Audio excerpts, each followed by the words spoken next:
നമസ്കാരം കൂട്ടുകാരെ, ഞാൻ പീറ്റർ ചൂളൂർ. ഇന്നത്തെ വീഡിയോ എന്ന് പറഞ്ഞാൽ ഓണത്തിന് സ്പെഷ്യൽ അരി ഈ ആഴ്ച തന്നെ വിതരണം ചെയ്യും. വെള്ളക്കാർഡിന് പ്രത്യേക ആനുകൂല്യം ഇല്ലെങ്കിലും അവർക്കും കിട്ടും. 15 കിലോയ്ക്ക് 10 രൂപ 90 പൈസ എന്ന സ്പെഷ്യൽ റേറ്റിൽ ഓണത്തിന് അടിച്ച് പൊളിക്കാൻ സ്പെഷ്യൽ അരി.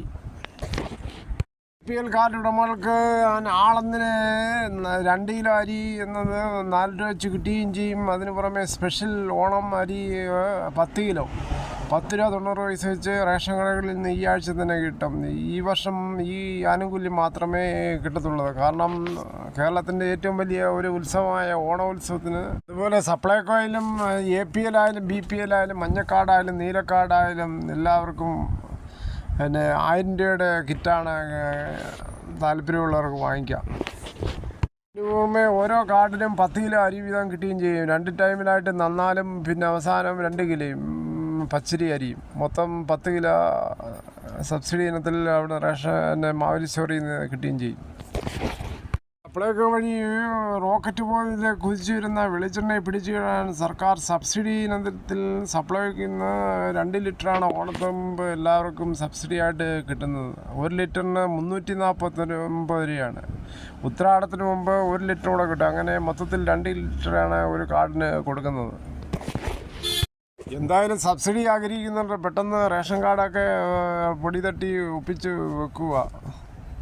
മറ്റ് കടകളിൽ നിന്ന് വെളിച്ചെണ്ണയൊക്കെ വാങ്ങിക്കണമെങ്കിൽ റീറ്റെയിൽ കടകളിൽ നിന്ന് 480 ലിറ്ററിന്. മറ്റേ തേങ്ങയും ചകരിയില്ലാത്ത മുട്ടത്തേങ്ങയും കിലോ 90. നമ്മുടെ നാട്ടിൽ സുലഭമായി കിട്ടിക്കൊണ്ടിരുന്ന തെങ്ങുകളെല്ലാം വെട്ടിമാറ്റി, അതുപോലെ തെങ്ങിൻ്റെ ഇടയിലൊക്കെ റബ്ബർ വെച്ചോടുകൂടി ശരിയായി തെങ്ങിന് ഉൽപ്പാദനം പോലും നടക്കത്തില്ല. അതുകൊണ്ടൊക്കെയാണ് ഈ വെളിച്ചെണ്ണ ഇങ്ങനെ വില കൂടാൻ കാര്യം. കൊപ്രയുടെ ലഭ്യത കുറഞ്ഞതാണ് വെളിച്ചെണ്ണയ്ക്ക് ഇത്രയും വില കൂടാനും കാര്യം.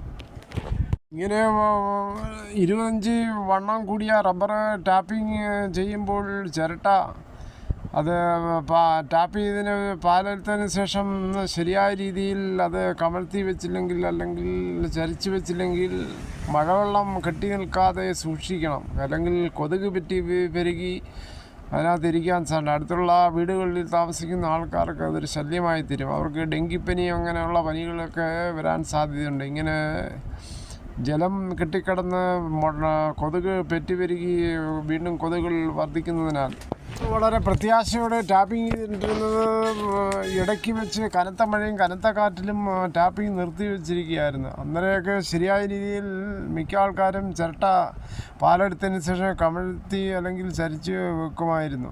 അത് മറക്കാതെ ചെയ്തില്ലെങ്കിൽ ശല്യം കൂടുതലായിരിക്കും. സാധാരണ റബ്ബർ ബോർഡ് പറയുന്നത് ആഴ്ചയിൽ 2 ടാപ്പിംഗ് ആണ് അവർ പറയുന്നത്. പക്ഷേ തൊഴിലാളികൾ അവർക്ക് സമയനഷ്ടം, അവർക്ക് 1-2 ടാപ്പ് ചെയ്തെങ്കിൽ അവർക്ക് കൂലിയും മറ്റും അവരുടെ ചിലവ് കാര്യങ്ങളൊക്കെ നടക്കത്തുള്ളൂ. മാത്രമേ തൊഴിലാളികൾ യഥാർത്ഥത്തിൽ ടാപ്പ് ചെയ്യാൻ വരത്തുള്ളൂ. ഈ വീഡിയോ ക്ഷമയോടെ കേട്ടതിന് വളരെയധികം നന്ദി. ഓണത്തിന് നമുക്ക് അനുകൂലമായ കാലാവസ്ഥയും ഒപ്പം നല്ല ഐശ്വര്യപൂർണമായ ഒരു അന്തരീക്ഷം ഉണ്ടാവട്ടെ എന്ന് നമുക്ക് ആശംസിക്കാം.